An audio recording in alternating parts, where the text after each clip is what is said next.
Vaïgash, la rencontre de Yosef et ses frères, Yosef qui va se révéler à ses frères, qui va se dévoiler, et l'annonce à Yaakov Avinu que Od Yosef ben Ichai, que Yosef est vivant dans les valeurs de la Torah qu'il lui a enseignées. Et à ce moment-là, juste avant, Yosef lui envoie Tuv Eretz Mitzrayim, le meilleur de l'Égypte. Qu'est-ce que le meilleur de l'Égypte? Rachid nous dit deux options. Ou bien Yain Yashan, chez Da'at Skenim Nocha Hemenu, du vieux vin, dont les personnes âgées ont beaucoup de satisfaction. Ou bien, deuxième possibilité, deuxième option, des fèves, des plats de fèves, dont l'Égypte est très riche, toutes sortes de fèves. Alors, les fèves, on peut comprendre, c'est une époque de famine. Donc, il envoie à son père quelque chose qui va lui faire plaisir. Ce sont des féculents, ça rassasie. Mais du vin, pourquoi du bon vin? Et quel est l'enseignement pour nous? Vous savez que dans ce genre de détails se cachent toujours des enseignements extrêmement importants. Torah Milachon Hora'a, enseignement au quotidien. Alors, Rachid nous a déjà dit que depuis l'époque où Yosef et ses frères ont été séparés, ni les uns ni l'autre n'ont bu de vin, jusqu'au moment où ils se sont rencontrés de nouveau en Égypte.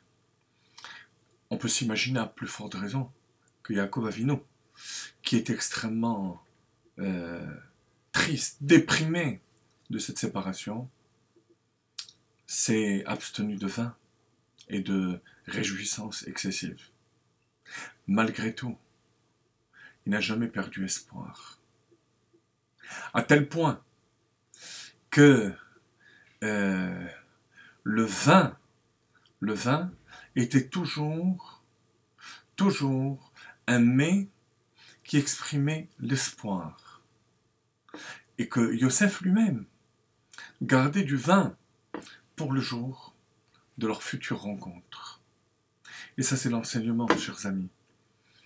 Dans toutes les situations, on a tous des problèmes.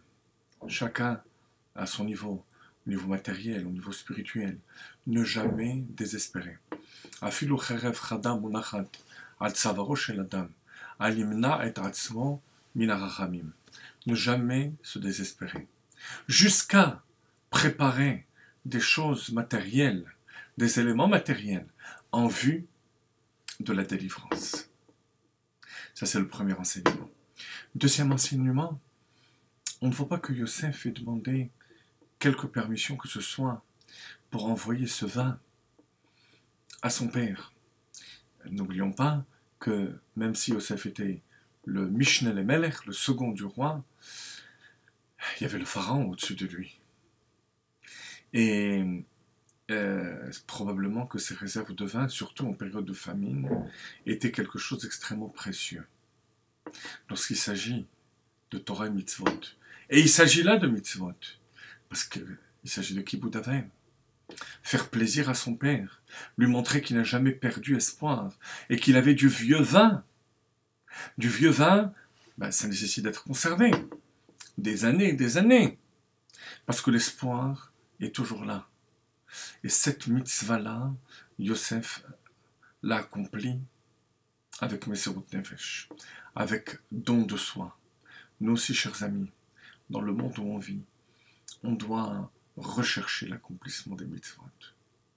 Ses parents, son père, sa mère, le chinour des enfants, au-delà de toutes les pressions que le monde dans lequel on est s'exerce sur nous, il faut aller avec le tokef de Mesirut Nefesh, la puissance du don de soi.